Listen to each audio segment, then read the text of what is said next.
Hey, are you ready for an awkward conversation? Yeah, I'm always down for an awkward conversation. What's the deal? So, my experience from having been a special education teacher and working in elementary schools is that little kids have no problem asking difficult questions when they're curious. So, like, yeah, from my experience with disability, that's for sure. Like, they come up and they're like, "Hey, so what's wrong with you? Uh, what happened to you? Do you always use that wheelchair? Uh, can you walk? What? I don't understand what this is." And they're saying it in a curious way because they really don't know and they're just trying to understand. Right. And on the other hand, adults, especially those of us who are really well intentioned, we are really caught up in how do I ask something that's politically correct? Because I don't want to step on anybody's toes and I don't want to offend anyone. So instead, I'm just not going to say anything. So, And you're the person behind the kid, like dragging the kid away saying, "Oh, don't say that. Don't stare at them. Don't do that." So so, yeah. so with recognizing this as an issue, what can be a solution? Man, so guys, I'm Nathan. I'm the loneliness coach, and I work with people in peeling back labels that are limitations for them in their life. And this whole time that we're in right now, with everything that's going on, whether it's COVID or whether it's all the social issues that we're dealing with, um, I think one of the solutions to this problem is to have conversations from the perspective of people who have disabilities or they experience disabilities in their everyday life, and to start to normalize the conversation so it goes from being awkward to being something that's absolutely a normal part of how we interact as a society. Absolutely. So, what do you propose as something that can help that conversation? Yeah, so I mean, at the end of the month, uh, it's Disability Pride Month right now, and it's also the 30th year anniversary for the Americans with Disabilities Act.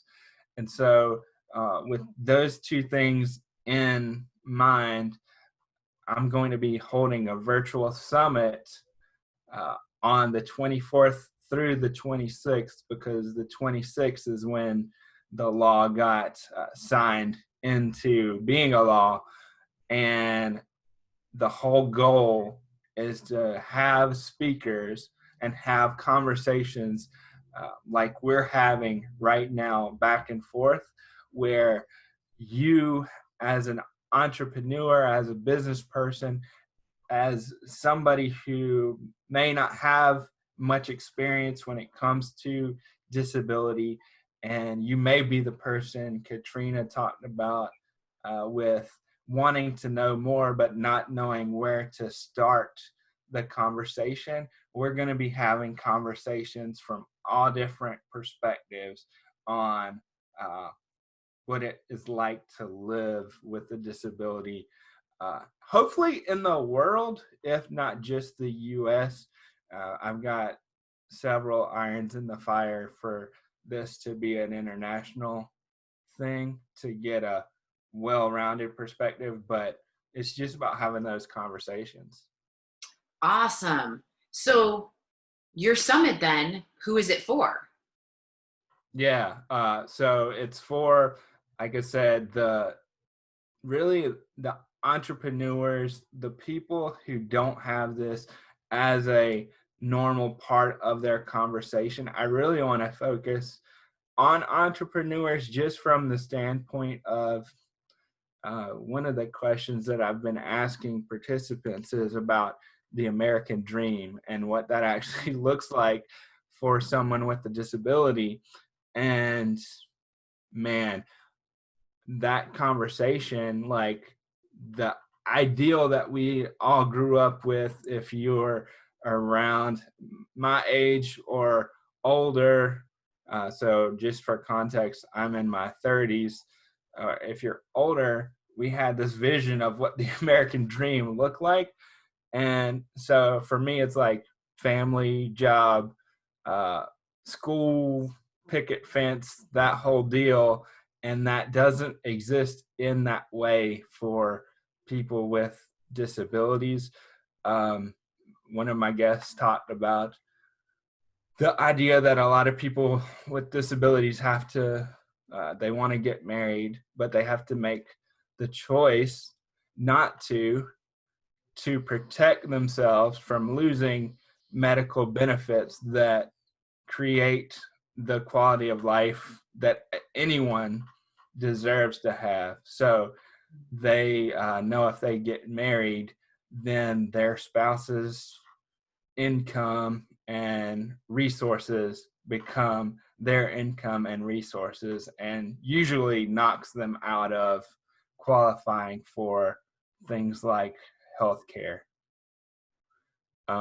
So that's part of the American dream. And then along with that, things like housing, qualifying for mortgages. She talked about that as well, and how not being actually married from a legal standpoint hurts being able to qualify to get your own home. So that's just two parts of that old version of the American dream that I don't want to say that it doesn't exist. It's just really difficult and difficult to make happen. And that's why you have to be so adaptable when it comes to living with a disability, because you're having to navigate so many systems from ways that most people are not. I'm glad to hear that there's all these things that are going to be addressed that we may not be aware of. So good for you for asking the hard questions. I know with you, Nathan, as a coach, one of the things that makes you an excellent coach is that you are not afraid to ask the hard question. I love it. All right. Yeah. Questions that bring clarity and that cause us to take action. Awesome. So for this summit that's lasting the 3 days, what can we expect? Yeah. So you can expect uh, people that have differing disabilities. You can expect people that have different life experiences, whether that's due to race, uh, any type of marginalized category that we normally talk about: race, gender, sexual orientation. Um, all those things are on the table when we're talking during the summit, because they're all part of this conversation at its core. And I was telling you earlier that I was talking to a dad who is going to come on and be a speaker. And when we are talking, he said, or I said, I feel like that dads don't get heard a lot in the disability conversation. It's usually you hear about moms, and there are lots of reasons why I think that's the case. But he said, I've been saying that for 22 or 20 something years, like that the dad perspective is not a piece that's been added. And so talking to parents, also talking to there's potential of talking to people with disabilities who are parents, because that's a whole nother aspect of life that people don't know a whole lot about. Like, there's a lot of fear that comes along with being a parent with a disability, specifically in the fact that some people have the fear that their rights as a parent may be taken away because of their disability. And uh, probably the best example from a bigger cultural perspective that I can think of right now is what's the movie? I Am Sam, I think, when he had a disability and he raised his daughter. And that, if you haven't seen that movie, it's with Sean Penn. If I got the name of the movie wrong, forgive me. But if you look up Sean Penn, he portrays a father with a disability, and that is a real life scenario for lots of people. And I'm sure that it's even different than the movie portrays as well. But those types of conversations, um, and I love also that somebody was talking about directly to business owners and what they thought would be supportive in creating a more inclusive environment when it comes to the working world. So anything's on the table. If you want to add to the conversation, if you're hearing this and you want to add to the conversation, we'll link to a survey that we've got where maybe you've been thinking about questions as you've heard this, and you can ask your own question in the survey that will potentially be added to the conversation. That's really how this got started, was talking in a group that we're both a part of, Unconventional Leaders, and saying, hey, if we started a conversation around disability, would you join? And that conversation just kind of blew up with all different types of questions. And so it's really answering questions that people are asking. Like, it's not just us talking to talk, it's talking to answer your questions from your perspective. And that's why I chose to call the summit Disability My Experience, peeling back the label of disability, because everybody that comes on is going to have an experience. It doesn't make it right, it doesn't make it wrong, but by them sharing their experience, they're adding to the experience that you now have. And you never know, when it comes to disability, it's the one thing that for sure, much like the coronavirus, it doesn't care where you are in life, it doesn't care where you come from, it doesn't care what race you are. At some point, you're going to join the community. You might call it getting old, but you're still part of the community even when you're old. You're a person with a disability, and that also is part of normalizing the conversation. It's okay to say that you have a disability, even if it's just because you got old. I absolutely love that this is a very, very safe space for people to share and be vulnerable and ask these difficult conversations. Isn't that what we need? These safe places to ask these things. And not being afraid of, like, how is this going to come out? I mean, you've heard like everything under the sun. You're very, very open with sharing your experiences from the perspective of someone with a disability, and questions that you're asked and stories that have happened to you.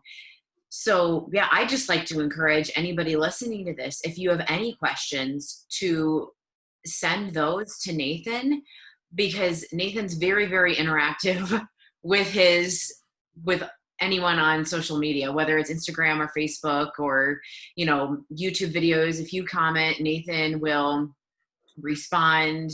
He's very consistent about posting on social media, and he will create posts based on these questions that he gets. So yes, I love that we're, as you said, normalizing this topic of disability. Amazing. So, gosh, Nathan, are there other details that people should know about the summit? Yeah, the great thing is it's all virtual, right? And that's another beautiful thing about what's happened with coronavirus is it's made things more accessible that maybe in the past would have been an in-person thing. So I think that that's something that's been a blessing is it's virtual, so you can watch it at your own home, at your own pace. It's not a live event. These will be recorded conversations that you will just have access to on the day that they go live in the summit, and you'll have access after they go live. But yeah, you can just strap in. The goal is 30, 45-minute conversations. And I'm excited to see what happens, just because for me, this is the first time even creating something like this. So I'm learning a lot as I create this, and I'm sure I will learn a lot after it's done as well, and even during it. Um, but I think, like you said, the goal is to create a safe space for people to start having the conversations.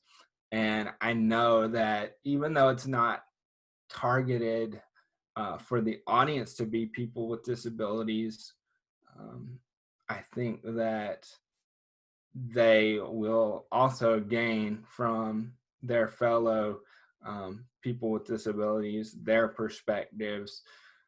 But the goal, I think, I didn't mention this earlier, but it was oftentimes when we're talking disability, people with disabilities are talking to people with disabilities. And Mhm. how does that move the needle forward? It really doesn't, uh, because we, for the most part, we know a lot of what that experience is. We all do have different experiences, but we know the battles that we fight. So why are we preaching to ourselves? And so that's why my whole goal is to target people who don't actively have experience with disabilities in their everyday life. But yeah, I think that's what you can expect. And if this is something that piques your interest, uh, you can connect with me on, uh, let's say, Facebook and Instagram will be the best places to get the information for the summit. So that's The Loneliness Coach. So at The Loneliness Coach, if you type that in, you'll see a picture of me. And just for entertainment, I look something like this. Like, um, so I got, for those of you who might just listen to this, I've got my hands up, and I got a big smile on my face, and I'm wearing my No Label Defines Me shirt in the picture. Uh, Actually, I'll make sure that's the picture, because I just thought I changed it, but that will be the picture for you guys when you see it. But yeah, just check it out there. And if there's anything that you want to add to the conversation, just reach out to me directly. I'm also looking for, if anybody's interested in sponsoring any part, I want to make it as inclusive as possible. And so some of the tools that are required to make that happen cost money. So if anybody's wanting to be a sponsor, wanting to learn more, just connect with me and see what we can make happen. Because I want to make this a thing that happens more than just this time, and I want to see it be something that grows, and that only happens with you guys attending and saying, what you liked, what you didn't like, and figuring out how to grow from there. So Thank you for creating this. This is exactly what we need. We need more of people in the world who are noticing this is, these untouched, difficult topics, and they're actually doing something about it, as you said, to move the needle forward. So, thank you for being one of the trailblazers. All right. yeah, thank you for having me, and thanks for having the awkward conversation. Yes, yes. And so, as we shared, please, please feel free to contact Nathan with any questions. All right. Bye bye.